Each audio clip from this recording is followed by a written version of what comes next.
ছেড়ে গেল ব্যথাটা। কোথায় যে পালালো তার চিহ্নই রইল না।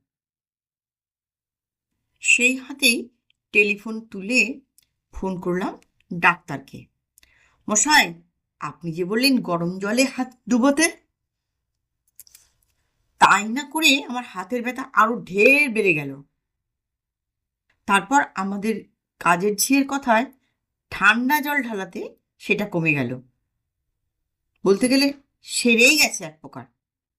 যাক, ঠান্ডা হয়েছে তো, তাহলেই হলো, অসুখ সারা নিয়ে কথা। কিন্তু মশাই, আমি যে আপনাকে অতগুলো টাকা গুনে দিলাম, সে কি এই জন্য? হ্যাঁ, যদি আমাদের ঝিয়ের টোটকাতেই আরাম হবে, তাহলে আপনারা আর কি করলেন? সেই কথা আমিও ভাবছি, জবাব দেন ডাক্তার।